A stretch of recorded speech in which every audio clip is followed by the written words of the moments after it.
this where recycling is booming.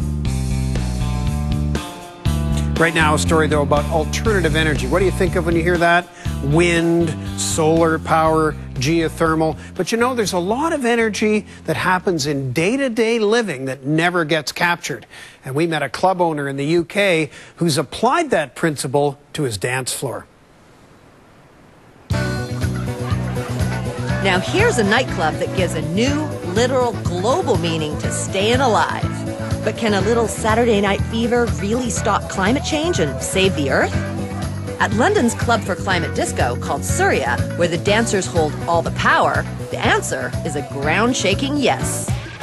Andrew Charalambous is Dr. Earth. Yes, he's a doctor of good, not evil, and his mantra is hedonism, not destruction, partying, not parasites. There is no reason why we can't make green mainstream. There's no reason why we can't make green pleasurable. There's no reason why we can't make green fun.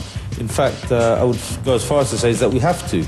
And this is going to be the way forward to save the planet. Is the only way we can engage the young generation. It's the only way that we can turn climate change from a big negative into a great positive. Normally, nightclubs can be the most energy-consuming places on the planet, but Dr. Earth is running one entirely on renewable energy, from the top of its roof to the bottom of its floors. Here is our showpiece, our dance floor. Indeed, the focal point of this eco-disco is the piezoelectric dance floor. Piezo is the Greek word for pressure.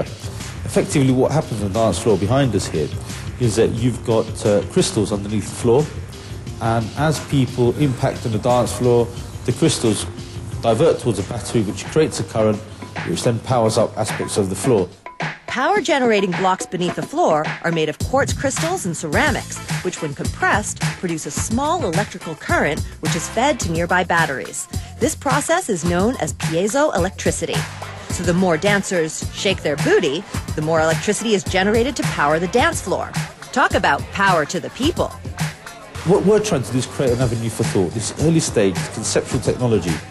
But what we're hoping is that one day, using research and development, this is what we want more from governments to do, to direct this research and development to understand piezoelectricity in a more fundamental way, to understand a lot more about how this can be used and harnessed, because it's actually free energy in a complete sense. And in fact, piezoelectric flooring is also being tested in a Tokyo subway station, where people traffic would generate enough electricity to power the station. It's a fascinating concept, and I think what is really important is the fact that it's metaphorical of something else. It's metaphorical of the fact that we as human beings are energy, and that we as human beings can create our own energy. In the meantime, people power isn't the only means of renewable energy at the club. Up on the roof, wind turbines and solar cells generate the rest of the club's power, and they even harvest their own rainwater. In the bathrooms, saving water is the operative phrase. Waterless urinals and motion-sensing sinks can save 600 gallons of water per day. In the lounge areas, videos implore the patrons to think climate change, and almost everything is recycled.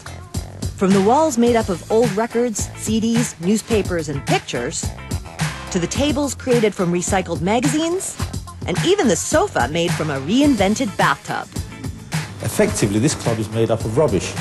And what we've demonstrated, and what has successfully been demonstrated around the world, is that things that we've been thrown away are now things which can be reused. So this concept of scarcity really should be a concept of abundance, if only we can understand that everything is subject to recycle, reuse, rejuvenate, reinvent. The one lingering question is, why use a disco, a nightclub, to illustrate your version of the Green Revolution? I think the model is one of understanding that if we're genuinely to save the planet, it's got to be a global effort. And it's going to be an effort which is going to involve people across the political, the ideological, the national, cultural spectrum. And, you know, clubbing is a great forum. It's a great meeting point of different cultures, of different backgrounds, creeds, races, colours, and of course, music is a universal language.